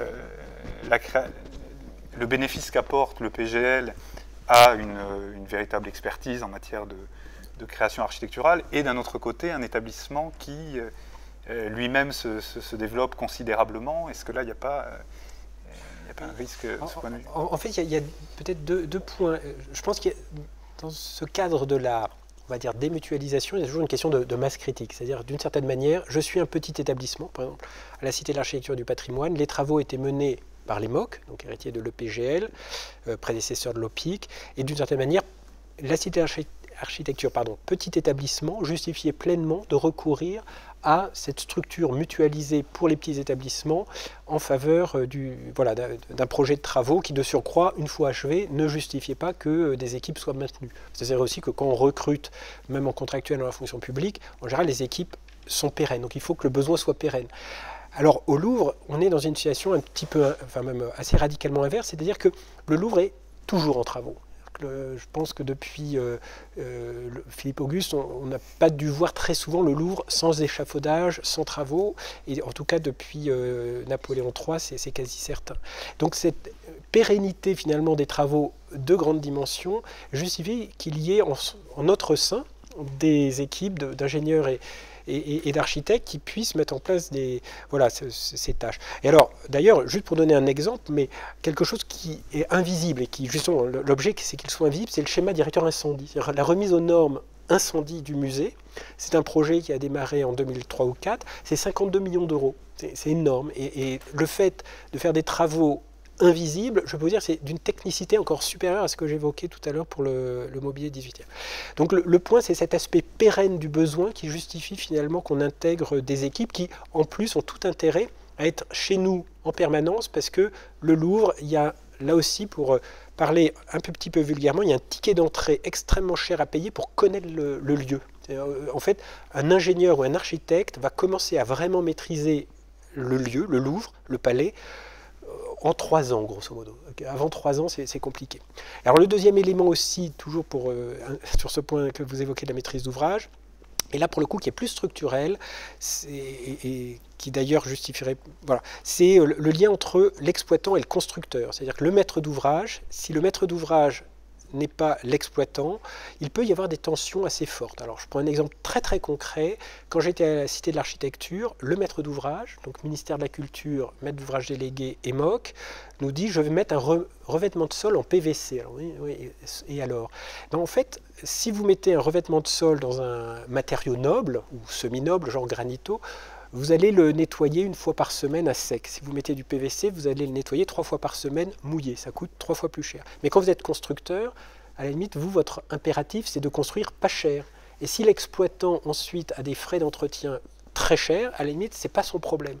Et donc, rapprocher la contrainte de l'exploitant de la contrainte du constructeur était également quelque chose qui est très important. Alors vous me direz, on peut obvier cette difficulté en obligeant le constructeur à intégrer l'entretien dans ses... Mais bon, c'est pas aussi simple que quand vous l'avez à demeure et que l'ingénieur qui vous a fait le choix de l'ascenseur machin ou du revêtement de sol truc, il sait que ses collègues de l'entretien vont lui pourrir la vie pendant 10 ans s'il a vraiment fait des choix qui sont trop à l'économie en constructeur en oubliant totalement le côté exploitant. Donc ce rapprochement-là aussi est un des éléments qui, à mon avis, justifie cette mise en place d'une structure de maîtrise d'ouvrage au sein de l'institution Louvre, parce qu'on a la masse critique. Hein. Encore une fois, ne généralisons pas, soyons très pragmatiques, mais au sein du musée du Louvre, j'en suis assez convaincu. Je ne suis pas en contradiction, mais j'ai quelques nuances. Je pense que c'est quand même lié à la nature de l'importance des travaux. Quand on considère la période 80, 87, 99 au Louvre, l'importance des travaux justifiait pleinement, à mon avis, une distinction entre la maîtrise d'ouvrage et la maîtrise d'ouvrage déléguée. Ça posait des problèmes, ça posait des tensions, dans la logique que vous indiquiez, c'est-à-dire que les futurs utilisateurs, ils voient un certain nombre de choses fonctionnelles que ne voit pas forcément la maîtrise d'ouvrage déléguée. Donc ça signifie un espèce de dialogue, parfois un peu difficile, mais un dialogue permanent entre les deux. Bon, d'un certain point de vue, qu'il y ait ces deux logiques-là, peut être productif, plutôt que l'établissement utilisateur et la totale maîtrise. C'est une garantie d'un certain nombre de choses, du point de vue de la maîtrise des délais et des coûts. Et puis, il y a aussi une espèce de dialogue qui permet parfois d'enrichir les choses. C'est mon expérience, mais je crois que c'est vraiment lié à l'importance de la nature des travaux. Bon, je ne minimise absolument pas les travaux qui ont été faits après l'an 2000, mais on n'était pas tout à fait dans la même dimension. J'observe d'ailleurs que le Centre Pompidou, c'est une période où j'y étais, qui avait fait ces travaux qui ont duré 2 ans et demi quand même, en 97, 99, l'égide de Jean-Jacques Ayagon, a fait la même option que vous, c'est-à-dire la maîtrise d'ouvrage direct. C'était quand même lié à la nature des travaux. On ne refaisait pas tout le Centre Pompidou. Bon, il y avait un certain nombre d'objectifs importants, lourds, mais qui étaient faisables dans le cadre en interne. Donc là, je crois que les choix peuvent être faits de manière différente selon la nature des travaux et pas uniquement en disant mettre chez soi. Là, je pense aussi, enfin, pour avoir vécu des deux côtés, enfin, la période avant et la période avec vous, Hervé, je pense aussi que dans la gestion même de l'État, enfin là c'est vous qui pouvez aussi le dire, la période de la gestion des grands projets, le PGL a fermé ses portes en 1998, avant de renaître sous la forme de l'EMOC, mais il y a quand même eu une très grande discussion qui s'est faite au niveau de l'État sur la manière de pérenniser ces grands travaux, et à mon avis, on est arrivé quand même dans les années 2000 à un basculement, vous me l'avez dit tous les deux avant quand on a préparé, c'est-à-dire il y a quand même eu une contraction au niveau de l'action publique et des fonds qui font que la gestion des grands projets, donc l'investissement et tout ce qui tourne autour de la maîtrise d'ouvrage immobilière a quand même complètement changé de nature. Hein. Enfin, je pense que, et pour avoir créé enfin, cette fameuse maîtrise d'ouvrage interne en 2004, avoir essayé nous sommes allés au Quai Branly, nous sommes allés à Pompidou, on a vu tout le monde, et en effet, le problème, c'est ce que disait, enfin, je pense que la politique des grands projets, c'était d'une certaine manière intériorisée ou autonomisée au sein de l'établissement public et dans sa recherche de financement. Mais c'est ça qui est passionnant. La nature des travaux, je pense évidemment à un troisième exemple que j'ai vécu, c'est le MUSEM. Oui. évidemment, à partir du moment où le projet, c'était pas les équipes des ATP qui avaient assuré la maîtrise d'ouvrage du MUSEM. Donc le fait qu'on ait eu recours à la maîtrise d'ouvrage déléguée de l'EMOC, c'était même pas une question, c'était une évidence. Parce qu'on partait de zéro, entre guillemets, enfin, pour simplifier. En intermédiaire, on a fait de la délégation de maîtrise d'ouvrage, c'est-à-dire que pour la conduite de la salle des États, qui a ouvert en 2005, et la restauration de la galerie d'Apollon, on n'avait pas encore la maîtrise d'ouvrage interne, et on avait créé, puisque je m'en étais occupée, la délégation de maîtrise d'ouvrage vis-à-vis de l'EMOC, pour des projets qui étaient de moins de 10 millions d'euros. Enfin, on n'était pas sur des enveloppes énormes par rapport aux arts de l'islam ou par rapport à ce qui s'est passé après. Il y a peut-être... Xavier Greff, il y a peut-être quand même sur le développement économique, parce que vous avez participé dans les années 2000, justement, activement. Voilà, je pense que votre parole est aussi bienvenue. Je voulais aussi intervenir de manière plus générale sur la partie économie, mais peut-être... Oui, d'abord, merci pour le... Merci. Si. C'est bon, c'est bon. C'est moi qui me... Ça marche. Non, ça ne résonne pas. D'abord, merci pour votre invitation. Je voulais intervenir de manière un peu plus générale, mais je vais dire un mot sur le Louvre, mais je suis tellement admiratif par rapport à l'histoire qui vient d'être racontée, mais qui est une vraie histoire en plus, que je n'ai pas beaucoup de commentaires à faire. Je voudrais juste vous dire une chose, et comme c'est vous qui aviez été à l'initiative de la première analyse d'impact et puis surtout de son renouvellement, donc 5 ans après, c'était intéressant puisque c'était juste après la crise, en quelque sorte, sur les données qui étaient après la crise. C'est qu'effectivement, aux effets très positifs que vous avez décrits, on pourrait rajouter celui qui pourrait être discuté, mais c'est pas il faudrait vraiment entrer dans les détails, c'est celui de la hausse considérable de la productivité au sein du musée, ce qui se voit très bien dans cette période à travers une augmentation très forte des ressources propres, et aussi de la contribution à l'économie. Puisque dans cette période, en fait, on a un facteur qui joue très défavorablement, c'est que les visiteurs du Louvre dépensent moins d'argent en France. Or, le budget de ces visiteurs joue un rôle plus important malgré tout. Donc ça prouve effectivement qu'il y a une capacité à attirer, à faire dépenser les visiteurs sur le site et en dehors d'ailleurs, qui est tout à fait remarquable. Par contre, je dois dire, il y a un élément qui m'avait un peu sauté aux yeux, si je peux dire, c'est que j'avais trouvé dès la première étude, donc sur les données 2006, que les recettes de la propriété intellectuelle perçues par le Louvre étaient très faibles. Je ne parle pas des brevets, je ne parle pas des brevets, ça je laisse ça au château de Versailles, qui est devenu un des champions chefs de rang, comme vous dites, si je peux dire. Et en fait, on s'aperçoit en 2011 que c'est encore plus faible. Alors peut-être qu'il y a une redéfinition des périmètres, ça je ne sais pas, mais j'ai toujours pensé que là, il y avait quelque chose alors c'est peut-être lié au décroisement avec la RMN qui laisse des choses un peu cachées quelque part. Mais l'activité individuelle des conservateurs. Ah, non, mais je ne me permettrai pas de dire ça. Moi, je ne peux pas dire des choses comme cela. Ça, vous pouvez le dire vous. Mais effectivement, c'est quand même très étonnant. Enfin, très étonnant. C'est très important de signaler. Ça rejoint tout à fait les chiffres que vous avez donnés sur l'augmentation du nombre des visites, des ressources propres, etc. Est-ce que je peux faire une autre remarque, mais qui n'est pas sur le musée du Louvre? Mais bien sûr. Bon, alors j'en ai deux autres. Une première qui est un peu générale et qui ne touche pas le Louvre, mais qui est alors vraiment une remarque d'économiste. J'ai le sentiment, mais je l'ai moins après ce que vous avez dit, Monsieur Barbret, j'ai le sentiment quand même que l'autonomie est surtout ramenée à la possibilité de mieux gérer, de gérer plus facilement en interne. Je dirais presque un peu, pour prendre des termes de juriste, mais moi je n'ai pas fait de droit depuis longtemps, donc je suis aussi prudent, à de la déconcentration en quelque sorte, une déconcentration réussie, enfin, quelque chose de mieux. Mais honnêtement, je trouve qu'on pourrait aussi se demander si l'autonomie sert au musée pour redéfinir les services qu'il rend à la collectivité ou à la communauté ou au territoire à partir de sa collection, bien entendu.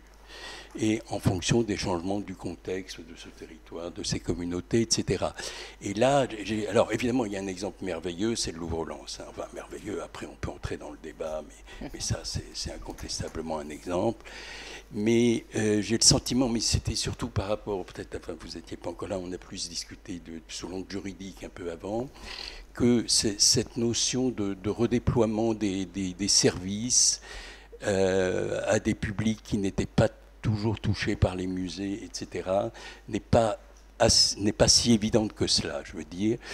Alors que, évidemment, quand on regarde des musées dans d'autres parties du monde, c'est, je dirais, le numéro 1 sur l'agenda. Enfin, ça commence par ça, et quelquefois même, d'ailleurs, ça se termine par ça. Mais c'est fondamental. Et puis, la deuxième remarque que je voulais faire, alors là, qui est plus précise, et qui va ramener un peu au débat mutualisation, filialisation, c'est que j'ai le sentiment que pour beaucoup de musées, mais alors pas ceux que vous avez cités malheureusement, là on a surtout cité les noms des présidents de la République, donc on voit qu'on change un peu pas de catégorie, mais enfin de perspective ou de périmètre. Le propre de l'autonomie, c'est de les mettre dans un dialogue très fort avec les élus locaux. Ça, c'est vraiment, pour moi, enfin, ça me frappe quand on en visite, quand on fait des études sur certains d'entre eux. Ils sont véritablement en phase avec les élus locaux et ils vont être obligés probablement de trouver des compromis avec ces élus locaux. Alors, je voudrais en citer deux. Sur le cas d'un musée, sur lequel je travaille actuellement, qui est le musée des Confluences à Lyon, mais qui est comme le MUSEM, c'est un musée nouveau, donc effectivement, on ne peut absolument pas raisonner pour eux comme pour les autres. Mais le thème de l'externalisation, il est évident que... c'est un musée qui est fortement subventionné, comme vous savez, pratiquement 90% de 80%, donc ça fait 72% de subvention. Par un seul partenaire, la métropole. Et effectivement, on a beaucoup poussé à l'externalisation et on est dans des chiffres qui sont assez comparables, un peu moins forts que pour ceux qui avaient été prévus pour Branly, au départ de Branly. Et ça touche, comme ça a été dit tout à l'heure, ça touche la médiation culturelle. À ceci près que dans le cas des Confluences, ils ont divisé la médiation culturelle en deux. C'est-à-dire qu'un quart reste complètement sous contrôle du musée et 3/4 ont été filialisés.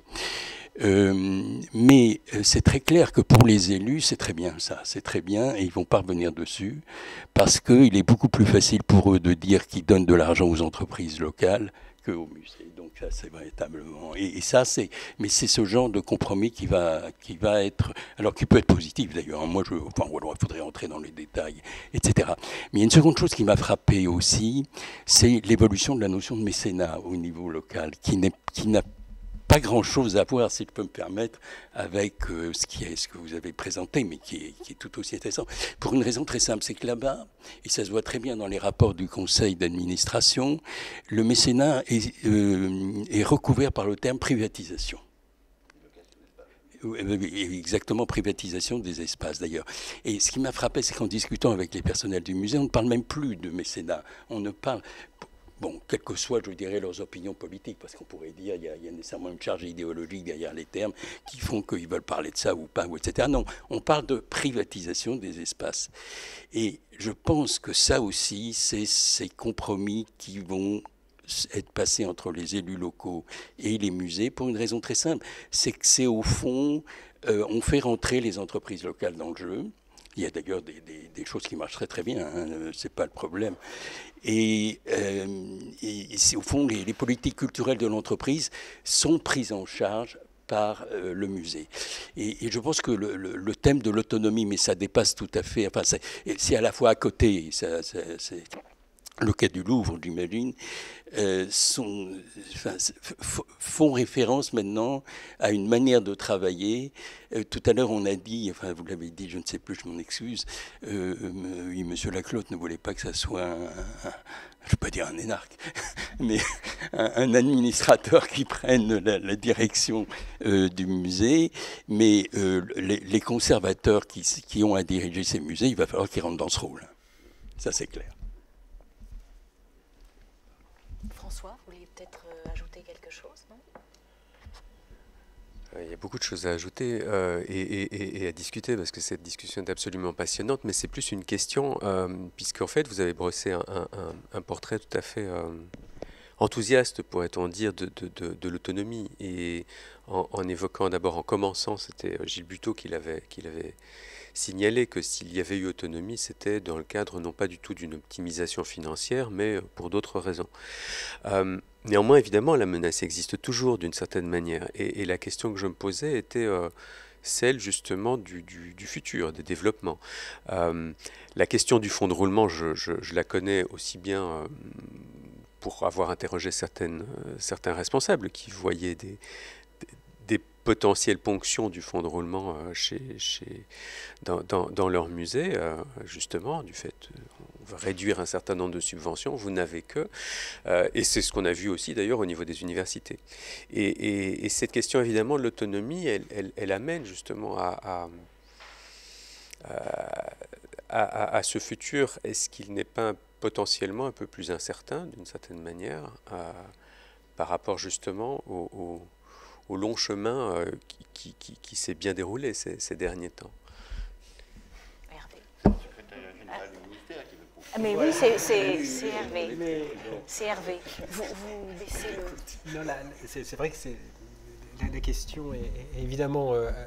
c'est la question, hein, et comme dirait l'autre, il n'y a rien de plus compliqué en matière de prévision que quand il s'agit de l'avenir.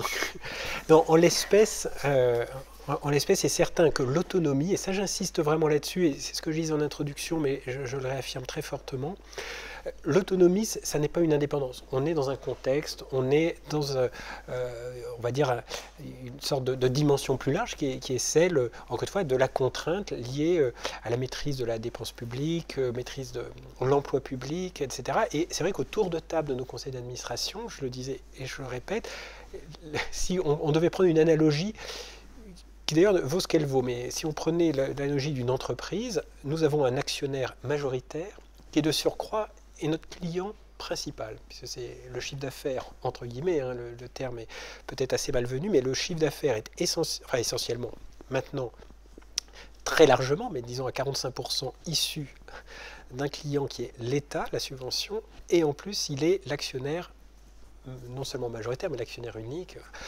Et d'une certaine manière, dès lors que vous avez ce poids éminent, il est certain que vous êtes lié à cet actionnaire, et c'est bien normal, et c'est certain que le jour où il faut faire des économies, vous ne pouvez pas y couper.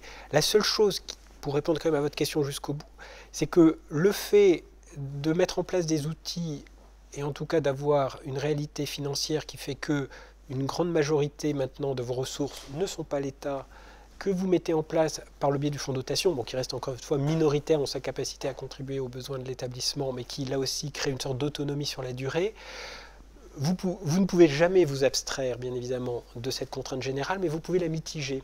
Et c'est en cela que, pour répondre à votre question, deux temps. D'abord, oui, vous avez raison, l'autonomie n'empêchera jamais que on soit soumis aux impondérables d'une gestion publique qui elle-même s'inscrit dans un cadre plus large, et on peut voir les fonds de roulement prélevés, on peut voir la subvention se réduire, on peut voir des projets qui ne sont pas suivis d'effet, ça c'est totalement vrai. Mais en même temps, c'est à la mode de dire ça, en même temps, je pense que les outils qu'on a mis en place permettent quand même d'apporter des réponses.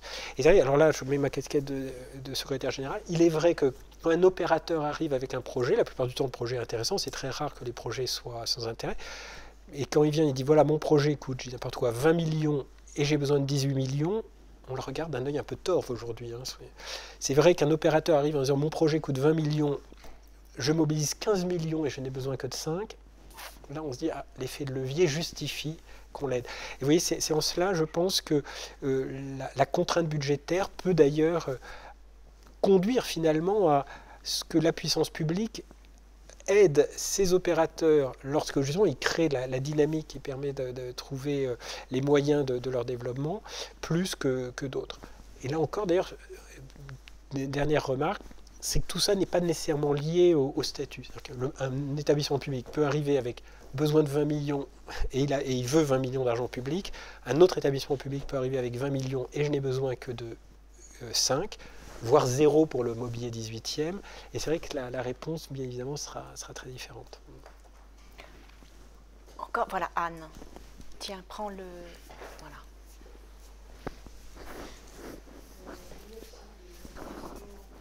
Un commentaire et une question courte. Sur le dernier point, je pense qu'effectivement, on serait bien avisé de faire un peu d'exercice de prospective et de regarder ailleurs. Je crois que le principe qu'on voit dans beaucoup de pays anglo-américains, pour le dire vite, des matching grants, où on va être systématiquement dans la négociation des ressources par rapport à des logiques de projet, je pense que ça va être dominant. Ça va être dominant forcément pour les très grands équipements, mais aussi, et Xavier a raison de le dire, dans la négociation avec les élus, pour les petits musées, parce que je pense que ce qu'on dit ce matin concerne des situations extrêmement atypiques qui sont celles des très grands établissements, et pas du tout celles de la très grande majorité des musées dont les ressources propres sont de l'ordre de moins de 10% aujourd'hui, et pas de 45 ou 55 comme à Versailles. Donc je crois qu'il faut bien avoir en tête ça. Ce qui n'empêche que les petits musées, eux aussi, hormis les situations dramatiques de risque de fermeture que l'on connaît et qui sont avérées, vont entrer dans des logiques de négociation et de matching grants sur des projets, sur ces logiques de projets. Donc ça, je pense que c'est important. Je voulais revenir à la première intervention qui reboucle un peu sur ce dont on a parlé, la dimension d'autonomie, parce qu'au fond, vous nous présentiez un modèle d'analyse que je crois vertueux, mais peut-être un peu trop binaire aujourd'hui. En gros, vous concluiez en disant les deux modèles, c'est d'un côté la mutualisation et de l'autre l'autonomie concurrentielle. Et je me demande si c'est le bon prisme d'analyse compte tenu de toutes ces diversités de situations muséales et aussi compte tenu du fait que ce que Xavier décrit très bien, c'est au fond, est-ce que les missions elles-mêmes ne sont pas en train de changer? Qui veut répondre? Oui, Thomas. Oui, alors, juste dans la présentation, c'était deux pôles extrêmes et, qui admettaient toute une série, tout un nuancier de positions différents. Il n'en reste pas moins qu'il me semble quand même que les logiques de mutualisation, pensées de manière générale, ne sont pas fondamentalement, hormis quelques cas, peut-être, et au sein des établissements publics, le cas de la gestion qui a été évoquée sur les éditions de la RMN. Ça, c'est un exemple concret au niveau d'un établissement public. Mais les dispositifs de mutualisation sur le plan sur les enjeux liés à la médiation, par exemple, ne me semblent pas être particulièrement développés à l'heure actuelle. Donc certes, globalement, il y a des situations très, très différentes en fonction évidemment des musées. Là, c'est un prisme très, très particulier, celui des grands musées nationaux. Mais je pense que cette question de la mutualisation des moyens, à quelque niveau qu'on la prenne, n'est pas une dominante dans les politiques actuelles, sauf quelques cas. Voilà, par exemple. Oui. Oui, mais là, je pensais au niveau plutôt national, hein, sur les questions de mutualisation. Hervé, vous vouliez rajouter quelque chose? Effectivement, pour rebondir sur ce qu'a dit Anne, ce qui est très très vrai, c'est là encore, je pense qu'il faut éviter tout dogmatisme, bien évidemment. Là, pour prendre là encore des exemples très concrets, le château de Fontainebleau recourt à la RMN pour réaliser ses expositions et il en est très heureux, hein, par exemple. Vous voyez, donc d'une certaine manière, pourquoi? Parce que la dimension fait, et puis ça marche, quoi. Donc je voudrais surtout pas qu'on laisse croire que, à travers mes propos, je dis le modèle mutuel ou le modèle d'une structure qui peut réaliser des prestations au service d'autres institutions comme la RMN n'est pas valide. Non, je dis juste que la masse critique du Louvre ne justifie pas qu'il s'insère nécessairement dans ce cadre-là, lui. Encore une fois, il n'y a pas de dogmatisme. Et l'autre élément aussi, c'est toujours dans la logique mutuelle. Moi, autant, encore une fois, il faut être très pragmatique et c'est vraiment au cas par cas, mais il y a vraiment des moments où, d'une certaine manière, la coopération inter-établissement peut sans doute être plus satisfaisante que cette logique mutuelle organisée de manière un peu systématique. Je prends un exemple très concret. Aujourd'hui, une des priorités du ministère, c'est l'éducation artistique et culturelle. Donc on souhaite que les établissements se mettent en ordre de bataille pour contribuer à cet effort et donc, d'une certaine manière, mobilisent notamment la richesse des collections nationales au service du plus grand nombre. Et qu'est-ce que j'observe? C'est que, par exemple, l'établissement public de la Villette, pourtant est un établissement sans collection, a mis autour de la table, le Louvre, Versailles, d'ailleurs des établissements de spectacles vivants comme la Philharmonie, et ils ont créé une espèce de petit concept qui s'appelle les microfolies, donc basé sur un outil numérique. Mais vous avez à peu près 18 établissements qui permettent d'organiser une offre d'éducation artistique et culturelle en réalité généralisable, qui le sera peut-être d'ailleurs. Voilà. Et donc d'une certaine manière, mon point est de dire que par rapport à une logique un peu systématique, on s'aperçoit que parfois au cas par cas, même si on n'est pas tout à fait dans une logique de mutualisation, mais de coopération autour de projets communs, dès lors que le ministère donne une orientation, qui peut être très très convaincant en fait. Mais on est vraiment dans cette logique du cas par cas qui permet vraiment de s'adapter à des réalités très, très pratiques. Oui, je suis d'accord avec ça, c'est-à-dire qu'en fait, il ne faut pas confondre la mutualisation institutionnelle, qui était l'état existant de jadis, avec la mutualisation par projet. Et au contraire, la mutualisation par projet est un élément sans doute d'avenir. Et il ne faut pas une crainte de la faire en se disant on va revenir en arrière, ce qui n'est pas le cas. Donc, deux petits compléments sur la mutualisation. Il serait intéressant de voir, je connais un peu, mais on va pas en parler maintenant, ce qu'il en est de Paris Musée depuis qu'il est établissement public, compte tenu du fait qu'il regroupe 15, 20, je ne sais plus, musées de nature très différente, dans un cadre d'un établissement public unique. Je pense que des difficultés qu'on a pu connaître il y a 20 ou 30 ans doivent exister un petit peu à une autre échelle. C'est vrai que par rapport à ce que vous disiez sur la question territoire, Paris et Grand Musée, ce n'est pas le problème de Lyon, de Marseille, on n'est pas dans la même dimension. D'abord parce qu'il existe des musées à Paris qui sont constitués en tant que tels. Le maire je ne sais pas à votre époque, mais le maire du premier arrondissement n'était pas fanatique du musée du Louvre pendant 10 ans. Hein. Son seul problème, c'était que la porte reste ouverte devant Saint-Genès. Non, ça je crois que c'est la principale partie. On n'était pas dans cette dynamique-là, clairement. Il y a un autre élément qui n'est pas de la mutualisation au sens où on l'entend, et qui me semble important, qu'on a voulu préserver, enfin de fait on devait préserver dans la définition de l'établissement public, c'est et que n'ont pas bénéficié d'autres, c'est la possibilité de laisser de la respiration par la mobilité des agents. Alors ça c'est lié au statut de fonctionnaire préservé. C'est lié dans certains cas à des dispositions contractuelles. Le ministère de la Culture à plusieurs reprises, mais je parle là au secrétaire général, à plusieurs reprises de trouver des mécanismes qui permettent, qui favorisent dans des conditions techniques qui ont été proposées à divers moments, de faire en sorte que les contractuels d'établissements publics puissent trouver des éléments de mobilité. Le contre-exemple bien connu, c'est le Centre Pompidou. Les mêmes sont restés 30 ans et ce n'est pas forcément le meilleur des choses. Mais là, le point, c'est que la gestion des ressources humaines est un sujet dans n'importe quelle organisation. Et effectivement, dans une organisation publique dans laquelle le personnel est un personnel titulaire sous statut, effectivement, là, pour le coup, il faut s'assurer qu'il y ait des mobilités inter- ou intraministérielles, ce qui est permis pour le personnel titulaire. C'est vrai que pour les établissements publics pour lesquels le personnel est contractuel, là, il faut trouver d'autres ressorts de dynamisation de la gestion des ressources humaines, mais qui est vrai aussi pour une entreprise, qui est vrai et c'est vrai, là aussi, vous évoquez Pompidou. Pompidou, pour des raisons diverses et variées, effectivement, n'a pas créé cette dynamique avec une pyramide des âges qui n'était pas nécessairement très bien équilibrée, etc. Mais là encore, pour moi, ce n'est pas tant la structure établissement public que un réglage dans la gestion des ressources humaines qui n'était pas nécessairement optimum pour rester dans l'euphémisme. Xavier, juste un petit... Parce que après nous allons... Juste un mot sur ce problème du risque financier dans le futur. Moi, je suis très convaincu parce que vous nous avez dit, mais j'ai vu dans des cas de PCC où il y a plusieurs financeurs publics simultanément. Donc, où je dirais la notion d'actionnaire principal explose en quelque sorte.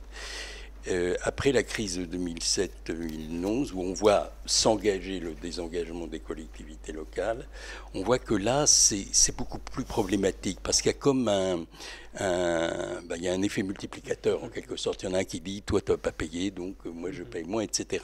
Donc, effectivement, moi, je suis beaucoup plus confiant pour les musées comme le Louvre ou les Confluences, puisque je parlais de la métropole, que pour je prends cet exemple, on a travaillé dessus, le musée basque de Bayonne, où il y a 3-4 collectivités locales qui se battent entre elles, enfin, etc., dont l'État d'ailleurs, enfin pas l'État, et dès qu'il y en a un qui met un peu moins, les autres mettent automatiquement un peu moins.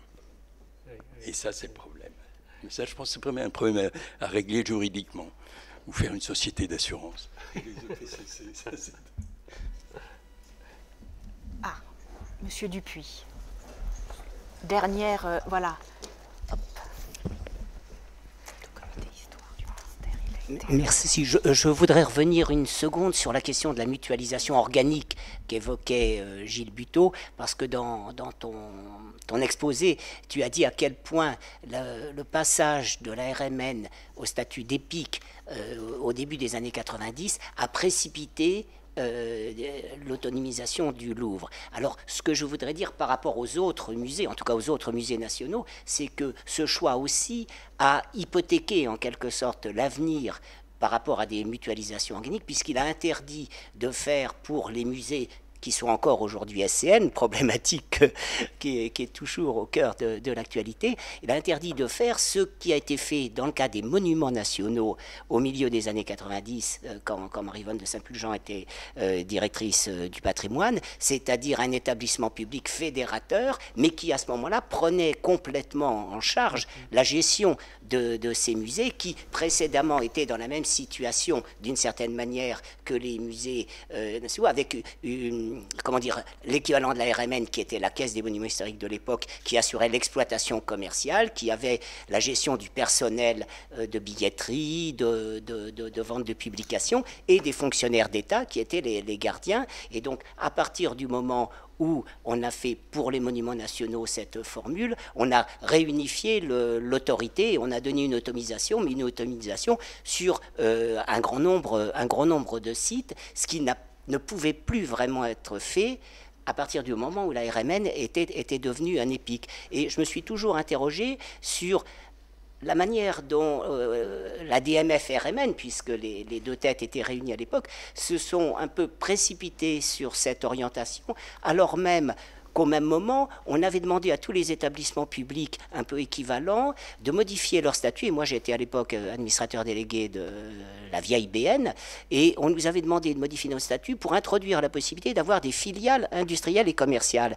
Et donc, je me suis toujours demandé pourquoi on n'a pas privilégié cela, ce qui aurait donné plus de souplesse par rapport à ce qui s'est passé ensuite. D'autant que, quelques années plus tard, la RMN s'est trouvée dans une grave crise financière, que j'ai, alors cette fois-ci en tant que directeur du livre, j'ai eu à suivre ça sur l'aspect des publications et de la grande revendication des éditeurs sur la concurrence publique et privée.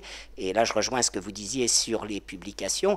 À cette époque-là, le Premier ministre, qui était Alain Juppé, avait donné une mission sur la proposition que j'avais faite d'une mission d'études à Jean-Claude Groins, qui avait été le créateur, conseiller d'État, qui avait été le créateur de la direction du livre, et qui a examiné cette question de l'articulation, au-delà d'ailleurs du champ muséal qui était mis en avant par les éditeurs, mais en prenant en compte, et qui a montré à quel point, du point de vue du droit de la concurrence, qui, qu'on le veuille ou non, est le droit qui s'impose par rapport, compris à des préoccupations plus budgétaires, par exemple, que moi je pouvais avoir, que la légitimité profonde venait, pour qu'un organisme public soit éditeur, venait de la gestion de la responsabilité à l'égard des collections, ce qui valide complètement l'orientation qui a été prise ensuite pour le Louvre.